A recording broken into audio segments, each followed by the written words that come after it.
Two Hip Chicks.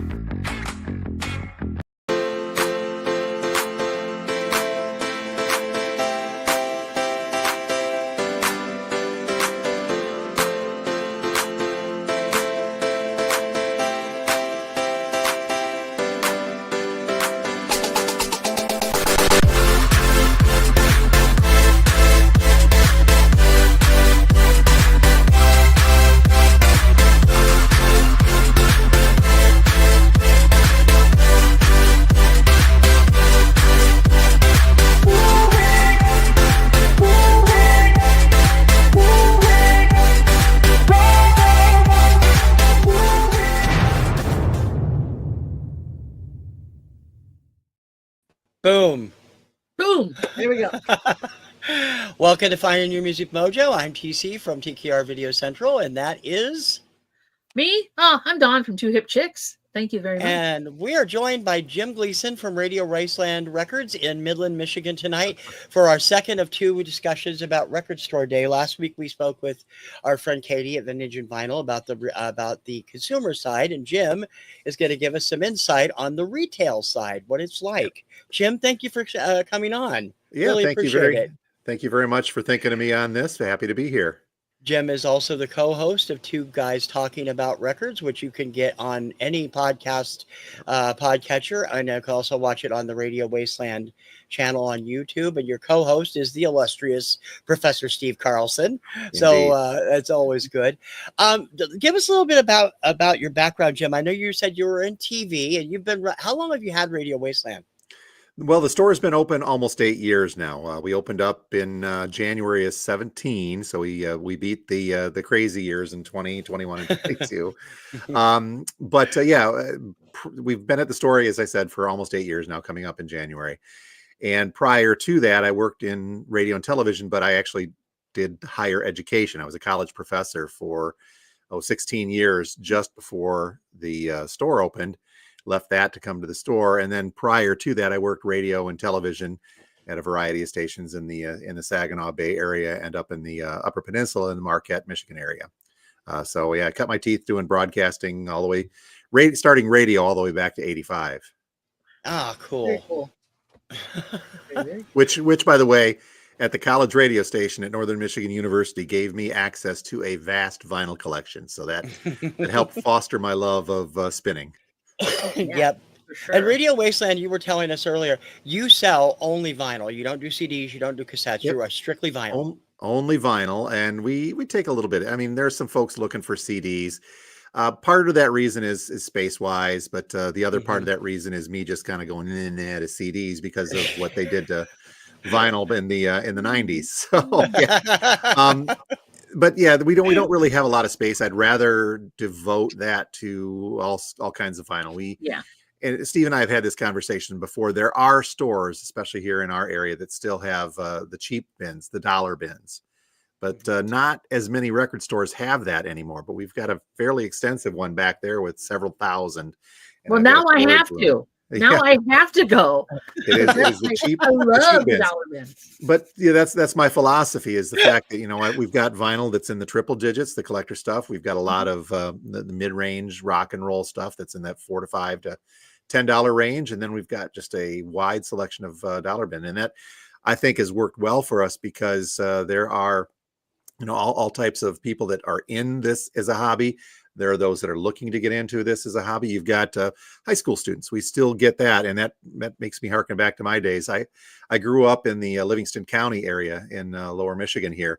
So I was pretty much halfway between Ann Arbor and Lansing. So I cut my teeth at Wazoo and Ann Arbor as a teenager, and then Flat Black and Circular over in East Lansing. So I wanted to recreate that experience. And for high school kids, especially coming in that don't have a lot of disposable income, the dollar bin's a great place for them to discover, which it always should be. And that's why the other big reason why I don't carry CDs. Now, I do have some CDs, but we support local artists that don't release on vinyl, and we have just a few of those. Mm-hmm.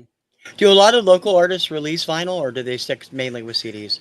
Most of them don't even do CDs anymore. That is actually going to the wayside, and we've talked again on our podcast with Steve. We talk about this, that streaming and vinyl. I don't know. I haven't seen the numbers for this year, but for the past few years, those have been the only areas of growth in the retail music industry, where CDs have kind of fallen flat. Cassettes, they're trying to make happen, but I've got a whole other thing on that. But not many of the artists are doing CDs so much. Yeah, they're not many artists locally are doing CDs anymore. They're opting for things like Bandcamp or streaming or YouTube on their own. And the ones that do press vinyl, it tends to be a labor of love, and they're very cool pieces to have. But then you're looking at super limited runs of 300, 400, pieces like that, which is good. And I'm happy to help out. I've taken part in a couple of like GoFundMe's or that crowdsourced funding for local bands for the folks that I know to get a couple copies and carry the stuff here in the store. I've done that in the past, and I'm happy to keep doing that if somebody chooses to produce something on vinyl. Very Cool. Excellent. Now, Record Store Day was started to help bring back people to independent record stores. You have been that since you opened. Have you been part of Record Store Day since the very beginning of Radio Wasteland? No. Well, yes, I'm sorry. From the beginning of Radio Wasteland, yes. But prior to opening the store, I would partake in Record Store Day. My daughter was a teenager at that time when they first started. So the 2008, 9, 10, the first few Record Store Days, we would venture off to Ann Arbor. And then there was a couple times we went Ann Arbor to East Lansing to go to those stores. And, we did the whole retails or the customer side of things. When the store opened, we opened in January 13th, by the way, of 2017. We tried, but we could not get the Record Store Day organization to approve our pledge for that first Record Store Day. So we missed the first one in April of 2017, but we came in strong with the first. So our first official Record Store Day here at our store was Black Friday, a Black Friday event in 2017. Good. Okay. So it's been quite a while.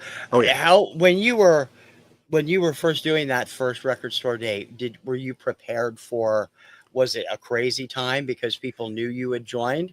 It was a crazy time, but it wasn't as crazy as it got to be. And I think 2019 was our first super, super crazy. So we had a couple years of a decent Record Store Days, Black Friday and the regular Record Store Day.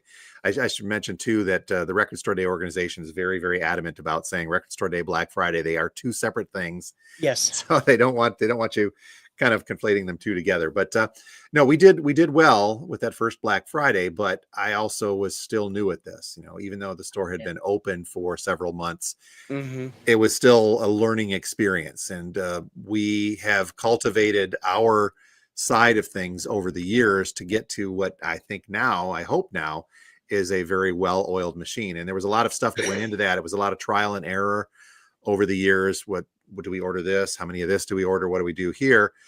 And it actually, believe it or not, the pandemic years of 20 and 21 and ultimately 22 actually helped us hone that a little bit, because the limitations that were put on, the number of people coming into the store, as painful as that was for everyone, we learned a lot about moving people in and through. And that's, I think, the key to a good Record Store Day and a Record Store Day Black Friday on the retail part is making sure that people get in, they find the stuff they're looking for, and they can shop around if they want. But in a lot of cases, especially here in the mid-Michigan area, we have got a lot of great record stores just in our Tri-Cities. So the Tri-Cities, they try to say Flint, but there's a great record store down in Flint too at Electric Crown Records. But in the Tri-City area, we refer to as Midland, Saginaw, and Bay City. Yeah. Saginaw's got two really nice record stores in Audio Gazing and Records and Tapes Galore. The Records and Tapes Galore is just an institution. They've been here since the late 70s. Same owners all the way through. Electric Kish over in Bay City is another great store. Those folks have been going at it a couple of years longer than we have.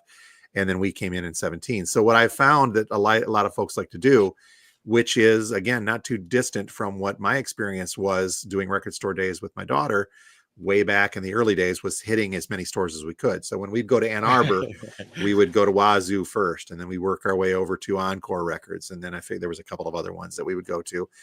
And that's what we try to do here too, is realizing that, Electric Kish over in Bay City and Audio Gazing down in Saginaw and Records and Tapes Galore, they're different stores with different clientele. and we order different things. And so what somebody may not be able to find here, maybe they can find in Bay City or Saginaw, and vice versa. What they don't get there, they find here. So we play off each other, and it's a great relationship with the other stores here as well. So we try to please everybody as possible. Yeah, that's terrific. A friend of yours has been hosting here. I bring we it can back. talk, we can talk about that effect here as well. Holy cow. And he can't keep his spelling straight. So not only can you not hear him, he can't keep his spelling straight. Welcome, Professor. Yeah. Rachel's here too, and so is John Lucas. Welcome, guys. Yep. The lists are usually out, about 8 weeks before the actual event? Roughly. How soon do you really have to start thinking about, I need to figure out how much I need of each title, who's going to buy it, can I sell this? That's got to be a monumental task for you guys. It is. And the turnaround from the release of the list, on the April event, it's usually about a week and a half to 2 weeks. And this one, it felt like maybe it was about 2.5 weeks from the release of the list to when our orders are due. So it's a tremendously stressful time because we're going through the list, trying to decide what we do. We post the list up, obviously. We talk about it on the podcast with Steve. We share it. I do it on my lives here at the store on our YouTube channel. We're really pumping it up. But what we started doing to help with this a few years back was to put up a Google Doc, a form my wife created, where we ask people what they want. So prior to that, it was just, I'm throwing spaghetti on the wall, trying to decide what I want to get and how much should I get? Is this hot? And my musical tastes come into play, but then I try to guess what other things might be. I leaned up on my daughter and some of her friends. I leaned on a couple of great customers like Steve as well, saying, what do you think of this? Yeah. Is this something that's worth getting? But we decided to just dive straight to our customers. And for the most part, that's worked. We started this a couple of years back, actually, asking the customers, okay, the list is out. The list is here. Look through this list. We'll cover the highlights. You have got 1 week. So we give them a week, week and a half. You tell us what you want, and we will order that. And that has worked great for us because there has been some surprises, some things that we thought wouldn't be big on previous lists that we ended up getting a couple of copies of or multiple copies of. That did work out well. And so that's something that, we have again cultivated over the years to making it a well-oiled machine. And our customers, our loyal customer base has decided that that's a really good way to go too, because, different people are going to see different things in that list, especially the main list in April. We should mention this Record Store Day, Black Friday, I felt they really scaled back what they had, the offerings this year. Yeah. But there are people that, different tastes, different people are going to see different things that I would never have thought about ordering, like a Zamrock album, but things I would never have thought about ordering that people said they wanted. So we would get a hold of a copy or two of that to make sure that when they come in, or when we do our live stream, we do a live stream on the Wednesday before, by the way, and tell people what we have and how many we have. But that way, we know what they want. We try to order what they want. We hopefully get what they want. And then it's up to them to come pick it up on the event day. Now, do you open up earlier on either the regular day in April or on Black Friday for that event? We do. The regular opening time on Saturdays here is 10 a.m.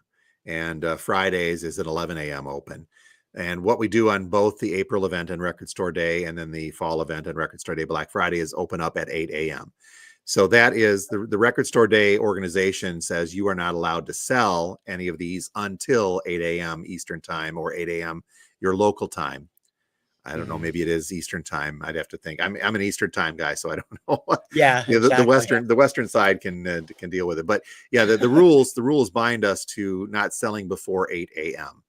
on a given Record Store Day and Record Store Day Black Friday event. And so we just said, well, let's do this. And I think that also helps with our customers because, as I mentioned, the other stores in our Tri-City area all have staggered opening times. And that way that helps people. They hit us first and then they head out and they try to make the circuit around the Tri-Cities. And quite frankly, where we are located, Midland, Saginaw, and Bay City, never really more than 15, 20 minutes away from another record store. That's great. That's good. Cities. Yeah, that definitely works out. Now, when you have something that hits that's just explosive, like the 2 Taylor Swift releases in 2021 and 22, or 22 and 23. Yep. You gotta that. I mean, I've talked to a couple of other record store owners that some of them were like, raffling them because they only got like 5 copies and they were Yep. expecting 30. Does that, I mean, that obviously is going to bring more people in, especially the Swifties who line up forever. Yep. Do you, have you seen a really big explosion of people you don't normally see for titles like that, or does it still stay relatively close to your normal base? No, and this is a very, very specific to the Taylor Swift fans. They come out for those releases. Now, we fell into that too. That first release was the 7-inch, and I forget Yep. the title of it. So the first year that she did that was the 7-inch, and we, like every other record store, had a ration. I think we did get 5 or 6 copies of that, and the demand was through the roof for that. So this was really kind of a decision that we had to make. I wasn't very comfortable with, but I saw that a lot of other record stores were essentially raffling off a free raffle, obviously, the drawing numbers to see who gets a chance to purchase that Taylor Swift. That's crazy. And But yeah, we did that like a lot of others. And in retrospect, I don't think that I would ever do that again. But we did this because the line, we typically are going to get a line, especially with the April event here. Right. Yeah. The biggest line we had was a Taylor Swift and another with Greta Van Fleet that I'll talk about, where for our little store in this little town, we had probably 75 people lined up when we opened, which is huge. Yeah. insane for us. It's huge. So you take that line of 75 people and only 5 of those Swifties are going to get that 7-inch. That's kind of a recipe for a lot of anxiety, I guess is the best way to put it. Not to mention that there's going to be getting in line. So for that first one, for the 7-inch, that first year, we did that raffle. And again, in retrospect, I wasn't very comfortable with it, and I would never do that again. And they're just going to have to kind of take their chances. Now, the second release was at a year later, where she did I think it was the Long Pond Sessions. Mm-hmm. They pressed a gajillion of those things, and they still sold them. We ended up, I think, with probably 30 to 40 copies. I'm trying to remember exactly how many. And that's when we had that big 70, 75 people in line. And the Taylor Swift fan is quite the interesting. They're very interesting in fandom. We had tears in the line that day, people crying when they got them. And then when we ran out, people crying when they didn't get them. And there was also some beautiful stuff happening where somebody that did get one said, "Oh, well, here, I'll sell you this. Just give me the money."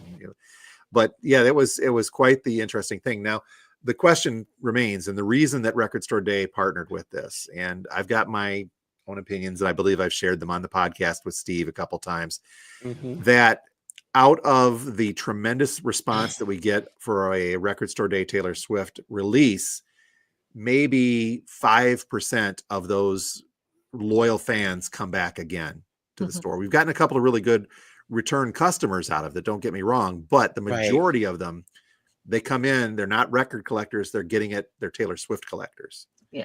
So there's really not much else of interest for them here because that's all they want. And that's good, but that gets them in the store and it gets them thinking. So if they decide to, I guess, let me put this nicely. If they decide to expand their palette at some point in time, then they'll remember us and they'll remember the experience they had being here. Now I got a question. Since you know that Taylor Swift demographic is going to show up, right, with money in hand, do you stock up on like stickers and I don't know, Taylor Swift memorabilia of some kind to kind of augment that or not normally because we're such a small store. It's basically me, my kids when they were still kids and lived here. Now they're grown up and moved away. But we've got a couple of friends that help out. My wife is here obviously helping, but we try to stick just clear with the vinyl. If there are promotional items that they send along, like again, Taylor Swift with that surprise announcement in April, where she's like, "Oh, hey, I'm going to release the day before Record Store Day in April." That was a nightmare because that came out of nowhere. Yeah. Actually, I knew about it a couple of weeks ahead of time, but we were embargoed. We weren't allowed to say anything about that. until it was coming up. So I knew that there was going to be, we're family friendly, but there was going to be an S storm coming with that, because not only was it embargoed, but it didn't show up. And in some cases, the majority of our stock didn't show up until the day of release in the afternoon. So not only was it the day before Record Store Day, where I'm trying to juggle around all the Record Store Day stock and working in the store for our regular customers, I then had to deal with the throng of Swifties coming in, and I think I've got maybe 20 of that new release coming in. Dang. The tone, I want to say Tone Poet. I'm sorry, I almost said Dead Poets. Whatever the Poets one was. I apologize, Swifties, for not remembering it this hour. Yeah, Dead Poet Society was not what that was. No. Now, what do you think are for Black Friday? The difference between the two, the big drop is in April, of course. Usually the third Saturday in April, if I'm not mistaken. And then, of course, they do the Black Friday drop. I noticed over the last few years, they've shifted one from one to the other or whatever due to production issues a couple of times. Yep. Do you find that the main day in April, Record Store Day, as opposed to Record Store Day, Black Friday, does better, or do they do about equal where your experience is concerned? They are somewhat equal, but the balance of the power goes to the April event. That's the bigger one with the more selection of releases. The weather is a little nicer in April, although it's Michigan, so it could be snowing. And you never know. But the April event is a bigger event. It's the original event. And quite frankly, the Black Friday Record Store Day is meant to be different. And they tell us this in a lot of the messages we get from Record Store Day, that while April is meant to be a day, this is Record Store Day. We are celebrating this today on this Saturday. The Black Friday event is meant to be a kickoff for the holiday shopping season. So there may be fewer titles, but maybe there's more copies of fewer titles. We have a little bit more of an opportunity to reorder things throughout the Christmas shopping season. And the whole point of the fall event, the Black Friday event, is to bring people into the store to get some of their titles, but also to see what else is there, and thinking about vinyl as a gift, or whatever else the store has to offer with accessories and the like. Right. Now, in addition to Black Friday, Record Store Day, Black Friday, which of course Black Friday is the biggest shopping day of the year according to retailers, you're also observing Small Business Saturday the following day. Now, how is that working in cooperation with that? You've got to really be pulling your jam hair it all out. in there, buddy. Yeah, we do. Now, here's one of those lessons learned. Okay. We are known with our loyal customers we do Friday vinyl drops that coincide with the release day for the regular releases that hit on Friday. So lack of a better term, my customers not only expect, but they're kind of trained that all the new goodies on the vintage side go out on Fridays. So Friday is usually a good day here. And I usually have 2 or 3 people, even on regular Fridays, waiting in line when we open the doors. So what I had the brilliant, and I'm rolling my eyes as my wife is, the brilliant idea once a couple of years back with a Black Friday was, let's coincide the Record Store Day Black Friday event with just a mammoth vinyl drop. And I've got a lot of great stuff I've set aside. Again, our customers, they kind of expect me. They're not happy about it, but they expect me to not put out some goodies until a bigger event day. Well, what happened on that fateful day that we did this, we had a line. We pass out numbers. That was another thing from the pandemic. And I think a lot of record stores do this as well. It's just kind of an orderly fashion. We'll pass out numbers. So you're number 1, you get number 1 in line. You come in and you get the pick of the Record Store Day titles. So the first few people in line had the numbers 1, 2, 3, and 4. But instead of going right to our table with the Record Store Day selections, they stopped at our vintage selection because I dropped a mammoth drop on that same day. And so what that ended up doing was clogging the Record Store Day line. The people that wanted just the RSD stuff, it stopped it up more than it needed to be. And so I got kind of a little, let's not do this again. And so what we do is we're taking advantage then of the Small Business Saturday of the day after to really kind of make it a 2-day event here at the store. Record Store Day, Black Friday, and then Small Business Saturday. And then we have a giveaway where we take numbers down, our names down. I think we're giving away a Spin Clean this year. So the 2-day event happens. But that way people can be here for the Black Friday. They can get their stuff. They can get out and go do what they want to do. Shop at your big box stores for the big screen TV and the like. And then come back again on Small Business Saturday when I have been squirreling away some big power titles to put out on that day. So the Small Business Saturday is a big one too. And I think do just about as good with Small Business Saturday because of the strategy that I've worked out over the past couple of years in making this a 2-day event so that we don't get overwhelmed with one and or the other. Mm-hmm. That's very cool, the way it balances out. What has been a couple of the things over the years that you thought would not do that well and you didn't bring in enough, or that you thought would do really well that didn't go anywhere? I was kind of slow to the Taylor Swift periphery stuff, like a Billie Eilish or a lot of the newer artists, the Noah Kahns. And just around the same time when we were starting to take requests, and I was trying to guess, what do I bring in? I would underestimate those. So a lot of that newer indie stuff, the younger crowds, which again, Steve and I talk about this on the podcast constantly, is that the reason the list is so diverse is because it's not catered only to the old guys that want their prog rock or their jazz. It's got everything from hip hop on down to the newer indie artists.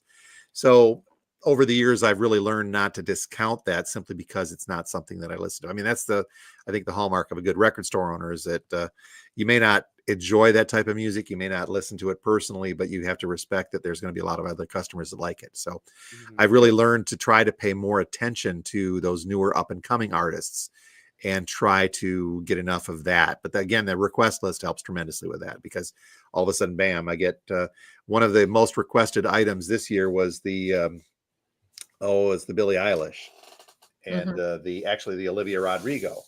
So I do have a couple copies here. We're starting to get some of our stock in here, but yeah, the Billie Eilish isolated vocals. Again, this one escapes me because it's an album of isolated vocals. Yeah. But I know this was one of our more highly requested titles this year. So we do have, I don't remember the number, but we do have a nice number of those coming in. The other thing too is don't underestimate the sell power of something like a Bluey. Yeah. The Bluey 7-inch, we got a decent amount of requests for, but I just remember there was another Bluey 7-inch the year or so before, and we didn't get very many of them. And I don't know if they didn't press as many or they were rationed. I don't remember offhand, or if we just decided there wasn't going to be much of a market.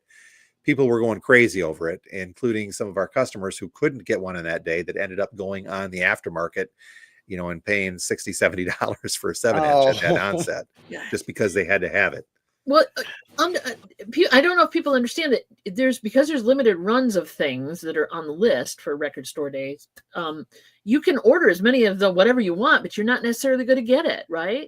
Absolutely correct. Yeah. So Right. The best example of this, and this is another thing we like to joke about on the podcast. A couple of years back, that Randy Macho Man Savage release. The Record Store Day organization and I think everybody was blown away by the demand for that. Yeah.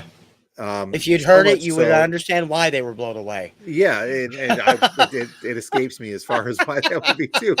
But people went berserk over that release for whatever reason. People wanted it. They had to have that, and it was a Record Store Day exclusive, meaning you're never going to see it again. Yeah, which is another story. But so what happened is that the Record Store Day organization stepped in. Now we're the size of a store where we don't get to buy directly from the labels, and quite frankly, the regular releases we have to go through what's called a one-stop. So we have a couple of different suppliers that we get our stuff from. But these two suppliers now have taken over all of the Record Store Days distribution for stores big and small. So you're not getting them directly from the labels. But with this particular release, the Randy Macho Man Savage, I don't mean to chuckle when I say this, Record Store Day stepped in to ration it. And we were told straight up, no matter how many you ordered, every single store is only getting one copy. And there was actually more stores requesting it than there were copies to give everybody one. So some stores didn't even get that one. Yeah. So, and that was when that happened, we obviously communicated that to our customers in our live stream ahead of time saying, hey, I know 10 of you asked for this. We've got one. So the person who wanted it got in line at like 6:00 the night before and they picked that up that next morning. Yeah. Again, now subsequently, that record store day exclusive turned into this, oh, hey, we found some more. And that turned into oh, hey, we repressed this on a different color vinyl a couple of times. Because quite frankly, the label looked at that and looked at the demand, and then they got dollar signs in their eyes and said, well, yeah. record store day exclusive be damned. Do we want to cash in on this a little bit more? Yep. Yeah. That was, if I'm not mistaken, because that was actually on my list because I'm a wrestling fan. I don't like, I've heard what I've heard. Why? But I don't really, that was why I wanted it, but I've heard it and I didn't really plan to listen to it. I was going to keep it sealed. But it's, wise choice. I think there was something, I mean, it was a ridiculously low number because they didn't expect it to do well, like 750 or something like that. Yeah, it was. And then it just blew up. The idea of rationing, and I've not seen Record Store Day step in to do something like that, but the pressing numbers are known well ahead of time. So, you divvy up between what's called the Record Store Day exclusives, which you're going to get limited runs and they're not going to come back theoretically, to the Record Store Day first, which mean that you're going to get a repressing of that. And in some cases, and this boggles my brain, U2 is doing this year. So the day of Record Store Day, I think they're releasing their release on black vinyl the same day instead of waiting a couple of weeks. But it's a different version, so I digress on that. And then you've got the regional focus, which tend to be even shorter runs. And I think that we can still get a hold of different regions, so to speak, if they're in our distributor list, but they're a lot tougher to get, and those things are rationed out a lot more specifically. It just seems like crazy. I know sometimes also I'll look at the list when it comes out and my mind was like, what the hell are they thinking here? Releasing this many copies. And the one that blew my mind a couple of years ago, I was like, I think it had like, I understand why, but I mean, they released an enormous amount of Sean Cassidy's Wasp album, which I know was produced by Todd Rundgren, but it's not a very good album either, as far as speaking from Sean's past albums. And some places got shipped a ton of them and got stuck with them, and others didn't get any. And that seemed weird.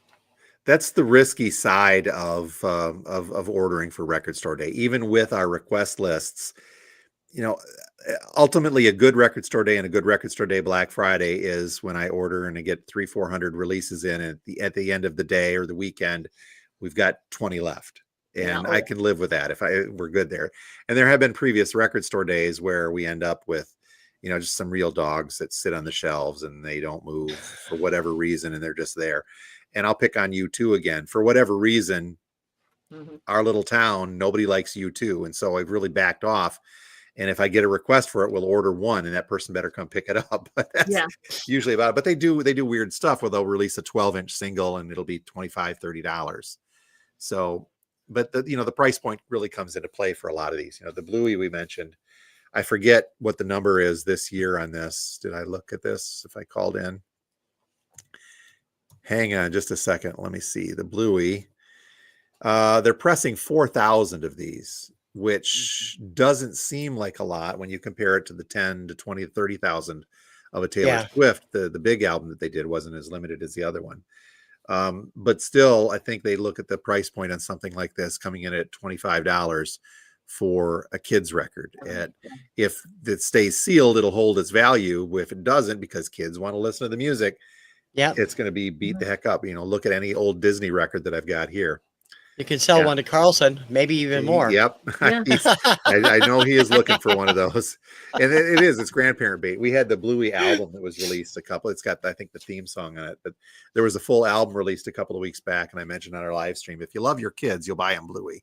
Do the kids stuff, did they move a lot? Because I know Katie and I have made merciless fun of the Peppa Pig records the last couple of years for April Record Store Day. And then SpongeBob this year, but SpongeBob at least has a cult following, so that might bring in a lot. You're assuming Peppa doesn't have a cult following. Well, yeah, but I mean, it doesn't. Know. SpongeBob is college and high school too, as well as little kids. So I don't think Peppa Pig is. It does. It has some sort of following, but it's not like I'm going to order 30 copies of something like that. We have had the Peppa Pigs Previously, I forget some of the other kids ones, but especially during the Black Friday and the Christmas shopping season, you're going to get a parent or a grandparent that's going to come in, Yeah. and they're nostalgic, not necessarily about this particular album, a Peppa Pig, if you will, or a Bluey, but they're nostalgic about, I used to listen to records. I'd love to get my grandkids into listening to records. So that's a great step in for them, and I know Steve was looking for one of these to help get his grandkid, his older grandson, and eventually his granddaughter into listening to vinyl and teaching them about proper care of vinyl. Obviously the kids got to be a little bit older to appreciate it, but you start with something that they're going to relate to tremendously. Yeah. Do that. I think that that's a great point, that a lot of those are being used by parents and grandparents to help bring smaller kids into what has become, because for the longest time, you were not able to find vinyl anywhere except used, and it was just so out there. And now it's explosive growth over the last 5 years, both reissues and used copies. It's and Record Store Day and Record Store Day Black Friday have both been a big part of that. It seems like it's really done gangbusters for building up the ability to own a record store these days. Obviously, you've done well since even before the pandemic really exploded things that you opened in 2017. But Dawn, yours has been around for how long? You don't have one that's been there. Has it been there a long time? Because we actually do not have any record stores in the direct area where I live. Right. I have to go into town to Boston or up to Peabody. The one we had in Saugus closed in April. And so there's nothing really close to me anymore. Yeah. The one that Three Pillars, which originally started as Three Pillars, and now he's new owners come in. That was pre-pandemic, and he had a very small space. He's like, maybe, I don't know how big your store is, Jim, but probably it's about half the size of his, or his is half. We're not huge, but we're also not a nook. Yeah. So his is kind of nookish, but he was also doing, because St. Joe was a tourist driven economy in the summer. He would go into antique stores and stuff and resale shops that were right downtown, and he'd have a booth set up there as well with records. So he was, it was pre-pandemic, so he got on the wave and kind of rode it. But he'd always been a vinyl connoisseur, or a collector. So when the opportunity came up to buy this music store that had records in it, he kind of leaned heavier into the records, got away from the instrument side of it. So but it was pre-pandemic. But that's it. So we're on the west side. Here, let me hold up a map of Michigan. We're over here. Yep. As you're well aware. All up and down the coast. Yeah, exactly. You're over here. We're down here. So we're like an hour and a half away from Chicago. Like this with the Upper Peninsula. Yeah, I know, right? So only in Michigan, guys. Only in Michigan. We up and down the coast, I guess you could call it, 31 or 96 or whatever. There are a lot of smaller record stores. I'd have to go down to like South Bend or go over to Kalamazoo to see more record stores than we have right in the area. We have just the one. So yeah. So you're lucky if there's that many in the Tri-City area, Jim, that there's like you and several that you mentioned. That's really something. Okay, now I gotta ask you a question that I'm going to tell you up front. I know as a Record Store Day store, you sign a pledge, and there are certain things you can say and certain things you can't. So if you can't answer this question, I understand. Okay. Non-disclosure. Okay, here we go. When it comes to your customers, am I correct in thinking that a lot of them are probably not happy with the massive increase in prices over the last 2 or 3 years? Yeah, they're not, but if you look at the bigger picture, it's not just records. It's not. It's everything. Yeah. So I would almost say that it's kind of a dulling of the senses, if it would be. When we started in 2017, for example, the Fleetwood Mac Rumors, a new reissue of that was $17, $18. It's now $26 to $27 list price. Single or double LP reissues, in some cases, depending upon the label and the pressing plant and the type of pressing, can be upwards of $50 to $60. Mhm. And we as a record store have zero control over that. Yeah. With the new vinyl, the margins are sometimes they're tremendously thin, like maybe $1 or $2. The record store day stuff is not bad. It's a little bit better with the margin on those. And I don't know how there's such a big difference in that when you're mass producing something like a Rumors, how the cost on that can't come down because, well, unless you're making new plates for every run or something like that. Yeah. But I think it varies as far as that. Now, as far as people being happy or unhappy, I'm unhappy with the cost of pretty much everything going up. And I think most of my customers are as well. So it's not just vinyl. It's just the type of thing that we've been kind of conditioned to expect. And records, unfortunately, you work in everything that goes into producing something like this. You're talking the raw materials, the labor that goes into pressing, the marketing that goes into doing this, the shipping and delivery, all of that. Everybody takes that little bit of piece. I went to it's been several years now, but I went to a making vinyl conference. They hold these in different cities around where it's industry leaders. It's the record labels. It's the pressing plants. It's a little 2 or 3 day conference, and it came to Detroit, I think in probably 18 or 19. And I went down to that for a day, and it was enlightening to see that, but just to realize that, you take something like the high end labels and the audiophiles like a MoFi or an Analog Productions.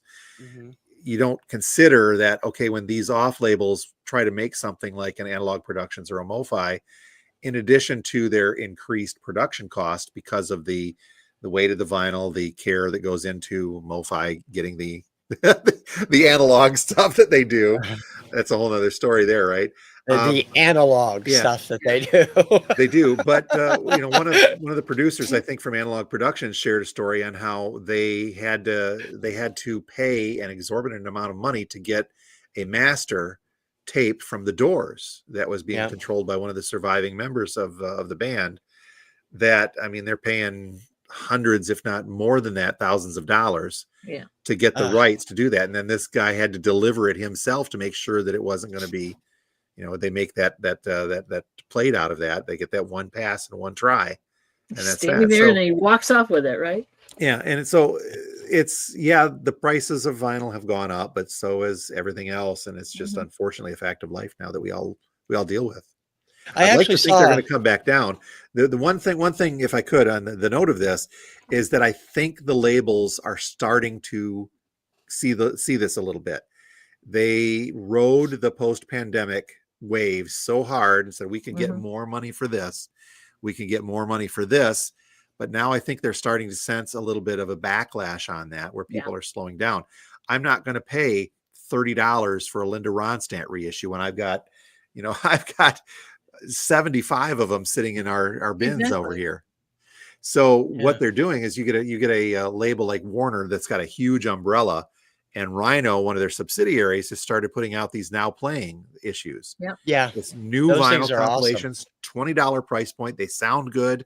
It gets people into it. Granted, it's not a copy of an album that you'd wanted, but it's the music of this artist you wanted. So you're looking at something like that where they're recognizing that there is a desire for a lower price point entry for some of these things. And they're probably trying to take advantage of that by saying, okay, we're charging $50, $60 for this new Billy Strings album, but here's a Gordon Lightfoot for $20. Yeah. I think a lot, I saw a video a couple years ago that did, pretty well explain that today's prices for vinyl is really right in line with inflation, because I worked in the retail record industry in the 80s for 2 or 3 years, and the albums averaged $7, $8, $9.99. I remember those days. Nowadays I think it's interesting that they are, I mean, $25 is what I would expect for an average single album. And if they go a little bit more than that, especially on the double records, when I see Record Store Day or anything else where they're doing double albums and they try to charge $60 or $70 like some of them have done, that kind of bothers me. I don't mind 50 because that's 25 per disc, and that's about average. Mhm. But I balk at the higher prices, and that's why I think a lot of the times on the record store day and record store day Black Friday, the box sets have been of enormous value because they're keeping to that lower per They are. record price. The War Yeah. box set coming out has, I think, 5 or 6 records with it, and it's priced at $125, I think. The And Doors? the War. The war. A war. Okay. War. See, I've got a Doors one here. Mhm. Yeah, the Doors is probably right there too. Yeah, but then you're looking at the was it what was it? I can't remember what the band was. Was it Motley Crue? Yeah, Was it Motley 7-inch Crue. box set? Yeah, okay. That's a pretty high price for like 5 or 6 45s. Yep. I know Yeah. they're colored vinyl, but come on. If I could, I've got a Motley Crue story that goes with the record store day here. That, Sure. Again, a couple of years back, Motley Crue, it's just like everything else with record store day. The newer artist, it's a little easier to do. We can justify here's a new album or a new version of a newer album. But when you get back to music and albums that are 50 years old, 40 years old, 30 years old, even from Yes, back children, to the it's that 60s, long. yeah, to the 80s, to the 60s. Yeah. You have to find a way to make them more attractive. And Record Store Day does a good job at this by saying, okay, here's demos. Now that's a whole other side of things. Like, okay, do I really want to buy an album of stuff that wasn't good enough to make the original version? Exactly. That's here, but super fans are going to want it. I do that with Mhm. Rush. They don't do demos, but I do that with, getting stuff in there. But the idea that you've got to repackage some of these things came down with Motley Crue. Now they're doing the 45 box set this year. I don't think we had anybody ask for one of those. We don't have one of those coming in. No biggie. If somebody wants one, I think I should be able to get it. But several years back, do you recall when they released a Motley Crue cassette box set for No, Record I Store don't Day? remember that at I do all. remember that. Yeah. I think I do remember that. So we had Ridiculous. one. Yeah. We had one in the store that year, and He what had still has happened it in the was, store. Yeah. here's an example, I think, of maybe younger people in this industry that may not understand things. Again, I've done radio for a long time. I know what magnets do to analog tape, to magnetic medium. So Mhm. somebody had the brilliant idea to create the Motley Crue box set with a little magnetic clasp on the front of the box. No. That helped hold the box closed, and so customers would get this, and that magnet had erased a section of the cassette on the first 2 cassettes. It was powerful enough to do that. Oh my And nobody gosh. thought to think, maybe it wouldn't be a good idea to put a magnetic clasp on a box of magnetic medium. I had not heard that story. That's insane. Wow. There was a That's recall, I fun. believe. Not a recall, but hope so. I think they sent out new copies of the 2 cassettes that got Yeah, damaged. they would have And to. some Velcro, hopefully. Just some Velcro. Velcro will do you. Yeah, What's going to move on Black Friday? What are your customers asking for this time? The Bluey is big. We had a lot of requests, as I mentioned, for the Billie Eilish isolated vocals and the Olivia Rodrigo. The Olivia Rodrigo is an interesting one because they splashed this out there and there was a lot of demand, and then all of a sudden they said, "Oh crud!" Turns out she released this on her website a week or 2 back, so they kind of had to eat that back a little bit. Whoopsie on there. But again, it's a big endeavor to try to keep track of all these things. The Noah Khan is getting a good play here at our store, at least a lot of requests for it. The Michigan Connection, the Janis Joplin at the Grandy Ballroom. Mhm. We had a lot of requests for that. And as I mentioned, the Doors live in Detroit. This thing, I think I looked at the list. It's around $80 on this. Recorded at Cobo in Detroit in 1970. This thing's been bootlegged numerous times. Mhm. So it's now getting its first official vinyl release. And the box set. So we had a lot of requests on this, but this is one that ended up getting rationed. And we put in for, I think, probably 10 of them. And I'm not certain, but I think I'm only going to get about 6. Yeah, because you said you're still waiting on some of your shipment. Yeah. that's the other stressor right now. Yes. Nothing like cutting it close. One of my suppliers didn't ship until last week. And this is oddly enough a busy week for UPS to be moving stuff around. So ultimately I'm keeping my fingers crossed because if there's no room for a hiccup, because there's no deliveries on Thursday. So if I don't get, I'm waiting on 2 boxes, which is going to be roughly, I think about just less than half of my product. Oh, wow. And it's going to show up mid-afternoon on Wednesday, according to the tracking. And if it doesn't, then it means I won't get it till Friday afternoon, well into Black Friday. So Yeah, Really bad. we're keeping our fingers crossed. Yeah. But it is, it is what it is. Now, do you know I what hate it. what's in the package? What's in the box? Or you? I do. I roughly. Okay. So What you have I an do, what I do here at our store is I don't like to promise anything to anybody until I can physically hold it in my hand and show it off. Right. Just Yeah. so much can and has gone wrong before with stuff. So conceivably, you may have a waiting list for things to Correct, come in. yeah. Literally, you may have it come And in the door. You mix that in with the record store day rules, which state we cannot hold or pre-sell or do anything of that nature. That would make for an interesting conundrum that I don't want to deal with, but Yeah, we'll deal with it if we have to. just because shipping But was so bad. Jeez. yeah, I mean, it's all par for the course. There's so much that's happening, and other record stores that have employees, I think, maybe has an easier time at this. So, Wednesday, again, my wife has got the week off, so she'll be here helping on Wednesday if needed. But other than that, it's me running a record store. It's me running the YouTube channel.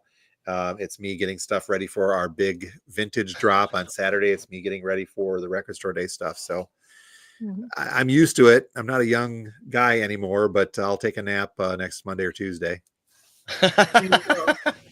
So somebody said, yeah, when you mentioned that holding back for small retailer Saturday or whatever for the vintage, you're not holding back new product. You're holding back acquisitions of vintage product, right? I'm holding back acquisitions of vintage product. I tell people that they might want to sit down for it in some cases because there's some huge swirling away. Yep. Yeah. No, we're not getting new releases. No, that was the question there. No, we put new releases out on the day of release. Now, that said, I may have some copies of new vinyl, but they're not new releases. I may have some stuff from I've got a line on some unofficial type stuff that's pretty cool that I want to save for a day like that. But yeah, new releases, no, they go out when we get them. We're not going to squirrel those away. But I tend to try to hold back. And this is the old radio and TV marketing side of me that does this, because on a day like Record Store Day, Black Friday, and then again on Small Business Saturday, we enjoy the extra added attention that comes along with a day like that. So people who may not know, and I still to this day, almost 8 years in, I get people coming in every week. I didn't know we had a record store in Midland. It happens. Yeah. This is given I am all over Facebook and YouTube. So Yeah. Not see the big sign outside. Yeah. That's on them for not knowing it. But yeah, the idea that I like to take advantage of that extra traffic coming in and folks to say, I want people to come in and be able to see, like, for example, I can't keep a copy of Hotel California on our shelves. So when I get it, it's gone. If it's a used copy, it's gone. Any kind of 80s metal, when I put it out on the shelf, our Friday drops, the people see it, it's gone. So when we get new eyes coming in, and no offense to my loyal customers, I want you guys to get this stuff, but I also want somebody who's never been to our record store to come in and get the thrill of finding something in the shelf that they hadn't seen in years. And that brings it back in, right? It brings them back in. Hey, I found this copy of Hotel California here the other day, and that kind of thing. So definitely. Yeah, I got to confess to you also, Jim. I worked for the enemy for 6 years. I worked for Transworld Music from 1993 to 1998. And so I know the kind of crazy stuff that goes on with supply and demand. The last store I worked at, which was a Coconuts, was bombarded with requests and promises for the single of Elton John's Diana single. And we had like 40 pre-orders and they shipped us 5 copies. And it's like, we had to explain to people, we only have a few people. We've got to fulfill these first. It's not going out on the shelves. Well, I'm going to sue you. Blah, blah, blah. False advertising, yada, yada. Yeah, pretty much. So I know what you go through. And believe me, I do. It's it's even trickier when it comes to vintage vinyl, because there are so many people who are new to this as a hobby, as a collecting, that they don't really quite get the etiquette of record stores sometimes. You can't come in and expect to see a vintage copy of every single record you're looking for, because the selection is what it is. It depends on what's coming in on trades and small buys. It depends on what kind of big collections I get. And it depends, quite frankly, on our customers. And again, I've got a special clutch of customers that come in every Friday when we open, and I allow people to call and hold as well. So our stuff, there are some times that it's on the shelf for literally 5 minutes before it's gone. Oh yeah. And that's the only copy that I've seen in 4 years, and the only one that I'll see again in 4 years. Yeah. So it's part of the game of collecting. And that's what I think is thrilling for a lot of people, being able to find something like that. And the Record Store Day Black Friday stuff's the same thing. It's the thrill of I know I've got to get here to get one of these 3 copies that they've got. So I have to make my mind if I'm going to sit outside in the snow in November in mid-Michigan. Yeah, the record store, the vinyl industry in particular, is the ultimate FOMO industry. The collectors are definitely suffer from FOMO, especially on Record Store Day and Record Store Day Black Friday. That's why I am very picky about what I get. So before we get out of here, Jim, run down what you do as far as your social media and stuff. You're everywhere. We are. I'm currently still in a spat with Instagram. I got locked out of my Instagram a while back, and I was never that keen on them to begin with, but we're all over Facebook. If you just search for Radio Wasteland Records on Facebook, that's the primary one. But I also recognize that Facebook is having its own problem of drift with people right now. We've just kind of reactivated our Twitter or X account. So if you just look for @Radio Wasteland Records on there, you can find us. But what I really, really push almost everywhere is our YouTube channel. That's kind of the hub for everything. I stopped doing Facebook videos because, quite frankly, they're a pain in the backside to try to get Facebook to do them. When I switched our live over to we had a little hiccup in our podcast with Steve where we didn't do an episode this week because I goofed up our new system. So, but everything kind of hubs through the YouTube channel, and then I share that back to X, and I share that back to our Facebook page as well. Cool. And if you just search for Radio Wasteland Records on YouTube, you can find us there. Now, be careful. If you search for Radio Wasteland on its own, that is some sort of like a strange conspiracy theory channel where they talk about aliens and Bigfoot and such. Yeah, I found that out the hard way. There we go. Differentiate. So why is Jim talking about Area 51? So, they're out there. The truth is out there. Yeah. So just add that radio, and the Radio Wasteland is a fairly unique name. That is that was my old radio show. I did a show called Radio Wasteland when I worked for at the college, and back to my radio experience. It was kind of a play on words to the Newton Minow speech about television in the 60s from the FCC, being television's a vast wasteland. Well, radio can be too if we give it a chance. So, but that kind of came into play too. Much of it because is now too. A lot of what do we have? I love old promotional items, and those are kind of cast-offs from radio stations. Oh, totally. Very cool. And the one main show that you do every week is your Saturday morning live, which you talk about what came in the store the day before. Yep. That's a real good way we connect with our customers directly. And I do have other people. Oddly enough, I get some folks from Australia who watch us in the evenings there, and they say hi. And it's really neat to be able to connect with folks around the globe, so to speak, about vinyl and talk with them. But yeah, the live that I do on Saturday is pretty much just, hey, here's what's happening at the store. Here's what we've got going on. This is now in. I'll show off the new acquisitions, and we'll talk about that. But then the other big one is our Friday drop video, where I show everything that's going out onto the shelves on a Friday release. And then we tossed in the podcast with Steve. I think we're now coming up on 90 episodes of that. We've been doing it over a year from when Steve lived here in Midland and to now his relocation to Colorado. We still kind of kept that up, but it was an audio podcast only to start. We do video now, and it's happy to have that out there. But yeah, it's kind of it's an interesting little hub being on YouTube. I'm still learning every day. I've tried doing shorts. I'm supposed to be doing more shorts, but they are such a tough animal to kick into. And plus, I'm not a big shorts person either.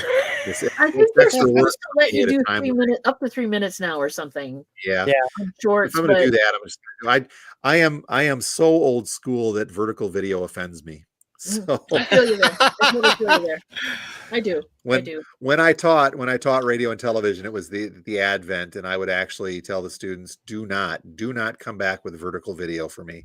Yeah. But Yeah. nowadays it doesn't matter. Doesn't matter. I got a video I'm gonna have to send you, Jim, because you think you'll find it hilarious. Don, what are you up to this week? We're doing our usual stuff. I do have a question.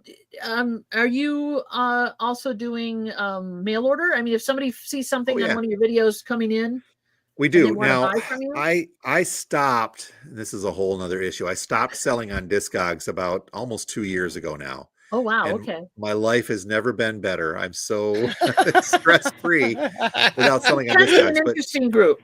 Yeah, I was one of those people that was just, their fee increase, and the fee increase with PayPal was a little too much for me. I sold primarily new releases on there, and that wiped out any margin I could without jacking the prices up.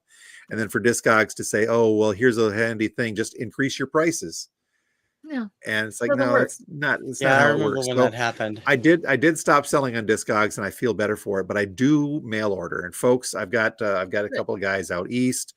There was a guy, I think in Texas or Arizona, that watches once in a while, that they'll see our videos or they'll watch my drop videos, and they'll call and say, is this still available? And I'll say, yes, it is. And I ship stuff out once a week. That's an option if anybody starts following you and sees something you're holding up and they want it bad. And I should also I'd be remiss to point folks to our website proper. I mean, Talking Socials is there, but RadioWastelandRecords.com is out there. It's got links to all the socials.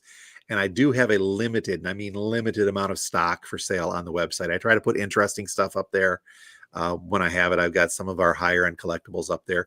And once the holiday season is a little more calm, I'll put more stuff up there come January. Sweet. It's a great way to connect. Thank you. So I just wanted to make sure that was clear to everybody.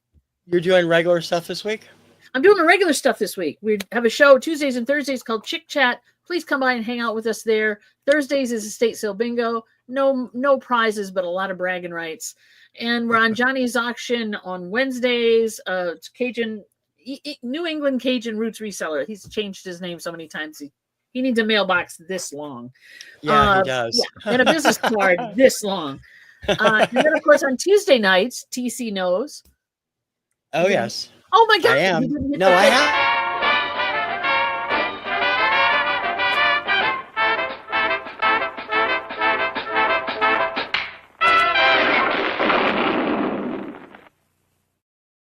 Sorry, I was listening to you, not actually ready to trigger, but yeah. Last show, we both hit the button at the same time, so it did never win. Yeah, so we're doing that too. So we're going to be playing a lot of cool music. We got a lot of we're adding some holiday stuff before the December, the end of December. So come check that out.